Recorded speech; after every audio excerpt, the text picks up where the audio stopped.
मित्रों, क्या नीतीश कुमार सिर्फ रबर स्टैंप के तौर पर मुख्यमंत्री के पद पर बने रहेंगे?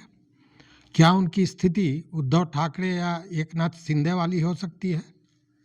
क्या विधानसभा की अध्यक्षता भी भारतीय जनता पार्टी के पास चली जाएगी? सवाल बड़े हैं और इसके जवाब में ही छुपा है कि क्या एनडीए के नीतीश सरकार का कार्यकाल 5 वर्षों तक होगा या नहीं। नमस्कार, मैं हूं राकेश कुमार। आप देख रहे हैं मत अभिमत। मित्रों, सबसे पहले यह पोस्टर देखिए। यह जदयू द्वारा यह पोस्टर लगाया गया है। 25 से 30 फिर चलेगा विकास का तीर। नीतीश सरकार के साथ बरकरार रहेगा कानून का राज। नीतीश सरकार के साथ बरकरार रहेगा स्वास्थ्य सुविधाओं का विस्तार। नीतीश सरकार के साथ बरकरार रहेगा महिलाओं का सुरक्षा और सम्मान।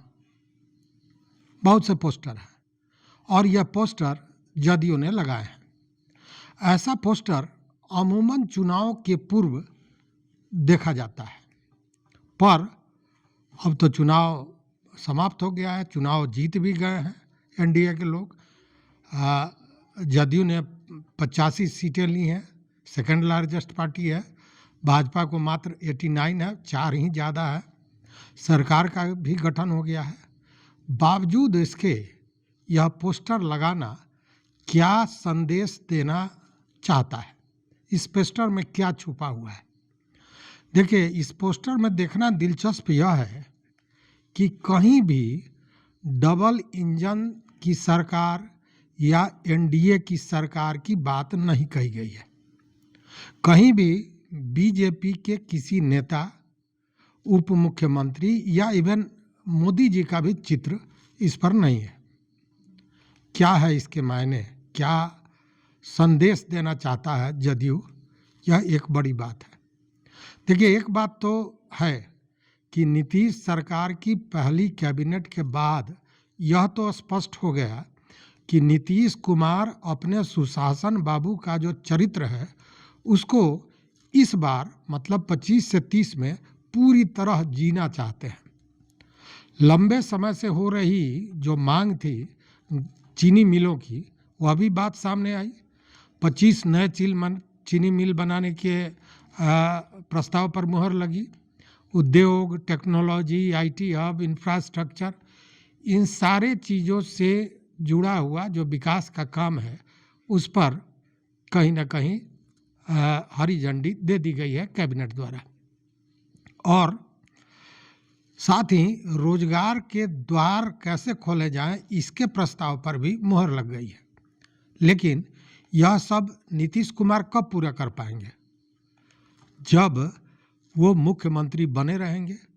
और यह तय कैसे होगा कि नीतीश कुमार कब तक मुख्यमंत्री बने रहेंगे?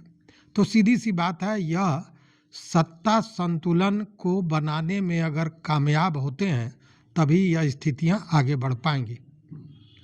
मित्रों, कई सोशल मीडिया मंचों पर बताया जा रहा है कि नीतीश कुमार फिर से हार गए। भाजपा ने विधानसभा अध्यक्ष की कुर्सी भी छीन ली। प्रेम कुमार भाजपा की ओर से विधानसभा अध्यक्ष बनाए जाएंगे। उनकी सहमति भी नीतीश कुमार ने दे दी है। लेकिन इस खबर की पुष्टि कहीं से नहीं है। मतलब यह सोशल मीडिया पर जो कयास लगाए जा रहे हैं यह केवल कयास है, यह खबर कहीं से नहीं है। उल्टे मामला तो यह है कि जदयू और भाजपा के बीच अध्यक्ष पद को लेकर अभी भी रस्साकसी चल रही है। पटना के राजनीतिक गलियारों में इसकी चर्चा जोरों पर है। हालांकि अति उत्साह में या टीआरपी के लिए एक सोशल मीडिया मंच ने तो यहाँ तक कह दिया कि कैबिनेट की बैठक में नीतीश कुमार नहीं पहुँचे, वो नाराज हैं। अब ऐसे भ्रामक खबरों ने और भी भ्रम की स्थिति बना दी है। लेकिन सच्चाई तो यही है कि अभी तक विधानसभा अध्यक्ष पद पर कोई सहमति नहीं बन पाई है। और जदयू के कई नेताओं का कहना है कि विधानसभा अध्यक्ष जिसका स्पीकर उसी की 5 साल की सरकार, सरकार में उसी का मुखिया, यह स्पष्ट है। अगर जदयू का अध्यक्ष बना तो नीतीश कुमार आगे भी बने रहेंगे। अगर भारतीय जनता पार्टी ने अपना स्पीकर बना लिया तो नीतीश कुमार साल भी पूरा कर सकेंगे या नहीं, यह कहा नहीं जा सकता। ऐसी मान्यता है जो राजनीतिक विश्लेषक हैं उन लोगों का। ऐसे में भीतर खाने से जो खबरें आ रही हैं उससे लगता है कि जनता दल यूनाइटेड स्पीकर की कुर्सी पर अड़ गई है और कहीं से भी पीछे हटने को तैयार नहीं है। मुख्यमंत्री नीतीश कुमार ने जदयू से स्पीकर के लिए एक नाम तय कर लिया है। भारतीय जनता पार्टी और जदयू की तरफ से कई नामों की चर्चा होती रही है। देखिए मित्रों, गौर करने वाली बात यहाँ यह है कि दरअसल जदयू जब 43 सीटों पर थी उस वक्त विधानसभा अध्यक्ष की कुर्सी उसे छोड़नी पड़ी थी, मतलब 20 में। लेकिन 2015 में 71 सीटों के साथ जब जदयू नंबर 2 की पार्टी बनी तब विधानसभा अध्यक्ष की कुर्सी पर जदयू के नेता विजय चौधरी ही बैठे थे। अब जब जदयू 85 सीटों के साथ दूसरा लार्जेस्ट पार्टी है, उस स्थिति में विधानसभा अध्यक्ष का पद उसे क्यों नहीं मिल सकता है। 2015 में 71 जेडीयू जीती थी और उनके गठबंधन के सहयोगी दल जो बड़े दल थे, मतलब राष्ट्रीय जनता दल की 9 सीटें ज़्यादा थी जदयू से राजद के पास। बावजूद उस समय राष्ट्रीय जनता दल ने स्पीकर के लिए कोई अड़ंगा नहीं लगाया और विजय चौधरी स्पीकर बने। अभी बीजेपी के विधायकों की संख्या तो केवल 4 ही ज़्यादा है। ऐसे में बीजेपी को स्पीकर पद से दावा छोड़ देना चाहिए, ऐसा मानना है जदयू के नेताओं का। और बीजेपी के इसी हठ ने कहीं न कहीं अविश्वास का माहौल पैदा किया हुआ है। जदयू मानती है कि बीजेपी का एकदम स्पष्ट एजेंडा है कि आने वाले समय में मुख्यमंत्री के पद पर बीजेपी अपने किसी नेता को बैठाना चाहती है और इस मानसिकता के कारण जदयू भी अध्यक्ष पद को जीत हार से जोड़कर देख रही है और तभी नीतीश कुमार स्पीकर पद पर अड़ गए हैं। और जदयू का तर्क यह है कि दो उप मुख्यमंत्री बीजेपी से हैं, विधान परिषद में भी सभापति बीजेपी के हैं, पूरा पुलिस और प्रशासन तंत्र जो है वह बीजेपी को दे दिया गया है, सम्राट चौधरी गृह मंत्री हैं, उप मुख्यमंत्री हैं। ऐसे में विधानसभा अध्यक्ष पद तो जदयू को मिलना ही चाहिए और इससे सत्ता संतुलन भी बना रहेगा और गठबंधन में सहभागिता भी सही ढंग से होनी चाहिए।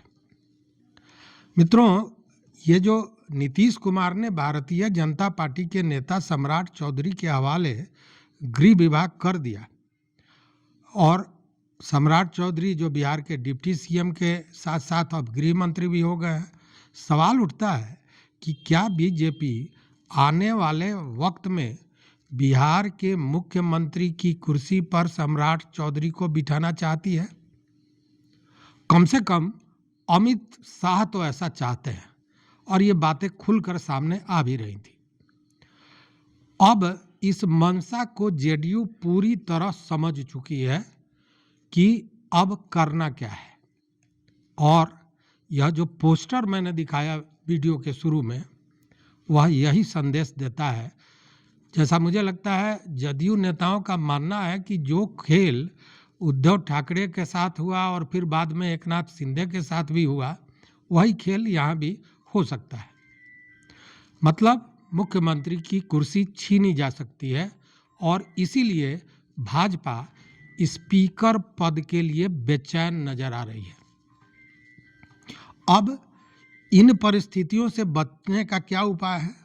तो एक ही उपाय है और वह है विधानसभा स्पीकर का पद, क्योंकि विधानसभा के भीतर संख्या का गुणागणित, यह जो भी जिम्मा होता है इसको तय करने का या जो अधिकार होता है वह विधानसभा अध्यक्ष को ही प्राप्त है। वो जो चाहे वही होगा। सदन का संख्या बल, कौन वोटिंग करने के लिए योग्य है, कौन अयोग्य है, किसको मंजूरी देनी है, किसको योग्य घोषित करना है, किसको सस्पेंड किया जाए, कौन उस स्थिति में है, आदि आदि जितने भी फैसले हैं यह स्पीकर के द्वारा ही किया जाता है। मतलब साफ है कि सदन में सर्वे सर्वा स्पीकर ही होगा और होता है।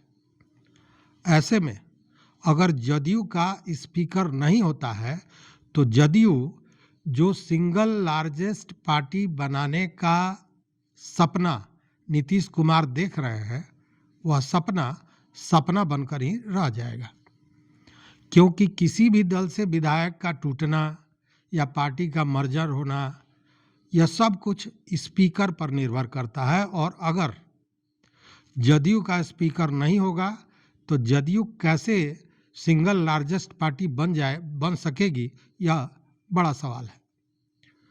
और जदयू के नेता इस बात को भली भांति समझ रहे हैं, इसीलिए इस तरह की चर्चा हो रही है और इसीलिए यह संदेश पोस्टर के माध्यम से दिया जा रहा है। और यह संदेश यह है जो पोस्टर के माध्यम से दिया जा रहा है कि रहेंगे तो केवल नीतीश कुमार ही, चाहे गठबंधन कोई भी हो। माने यही है कि या भारतीय जनता पार्टी के साथ हो या महागठबंधन के साथ हो, सत्ता की चाबी नीतीश कुमार के हाथ में ही रहेगी। इसको लेकर वरिष्ठ राजनीतिक विश्लेषक हैं, उनका मानना है कि अविश्वास और शक का बादल गहराया हुआ है और ऐसे में अगर सहमति नहीं बनती है तो स्पीकर का पद जदयू को नहीं दिया जाता है, तो ऐसा न हो कि कहीं स्पीकर का चुनाव ही विश्वास मत बन जाए।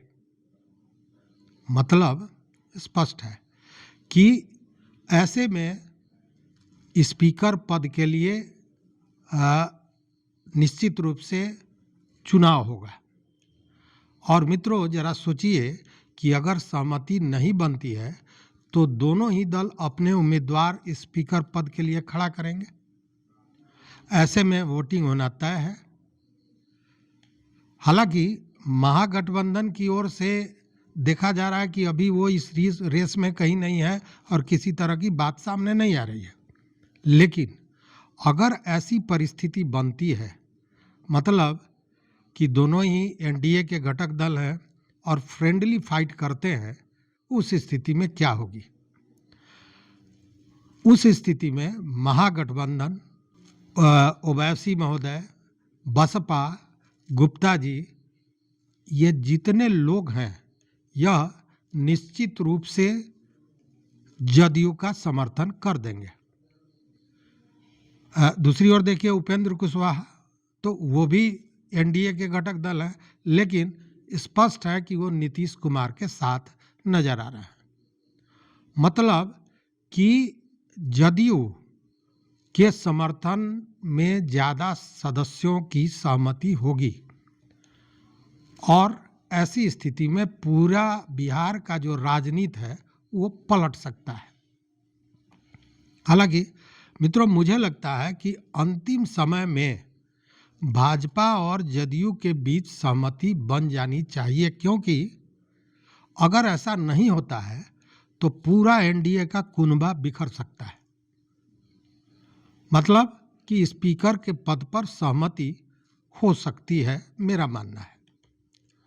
और ऐसा मैं इसलिए कह रहा हूं क्योंकि बीजेपी की ओर से जो नाम तैर रहा था प्रेम कुमार का, जो बड़ी तेजी से चल रहा था, वह कल से थोड़ा ठंडा होता दिख रहा है, जब से नीतीश कुमार कहें या जदयू कहें स्पीकर पद के लिए अड़ गए। जदयू की ओर से जो नाम चल रहा है वो आप जानते हैं, झाझा के विधायक दामोदर रावत का, जो नीतीश कुमार के करीबी माने जाते हैं और विश्वासी माने जाते हैं। दामोदर रावत विधानसभा अध्यक्ष के पद को लेकर जो दावेदारी है और जो रणनीति है उसके तहत तर्क वितर्क जोरों पर है। लेकिन अब आज जो कैबिनेट की बैठक हुई है उसके बाद जो 1 दिसंबर से 5 दिसंबर तक कहा गया है कि विधानसभा का सत्र चलेगा, तो 1 दिसंबर को जितने नवनिर्वाचित विधायक हैं वो सारे लोग शपथ लेंगे। फिर सदन के नेता और विपक्ष के नेता को मान्यता दी जाती है, वो एक प्रक्रिया है, और उसके बाद विधानसभा अध्यक्ष के चुनाव की प्रक्रिया शुरू हो जाएगी। अब सत्र के दौरान ही यह प्रक्रिया पूरी कर ली जाएगी, लेकिन देखने वाली बात यह होगी कि कौन बनता है इसकी स्पीकर, किस दल का बनता है स्पीकर, चूँकि स्पीकर का पद ही यह तय करेगा कि बिहार की राजनीति किस ओर करवट बदलने वाली है। अब इसमें ज़्यादा दिन नहीं है, चंद दिनों का इंतज़ार करना होगा मित्रों। और इस पर आपका क्या राय है, आपका क्या मत है, ज़रूर हमारे कमेंट बॉक्स में बताइए। देखते रहिए मत अभिमत। मित्रों, चैनल पर नए हो तो सब्सक्राइब कीजिए, लाइक कीजिए, दोस्तों के साथ शेयर कीजिए और अपना विचार जैसा मैंने कहा ज़रूर दीजिए। बहुत बहुत धन्यवाद, कोटिशाह आभार।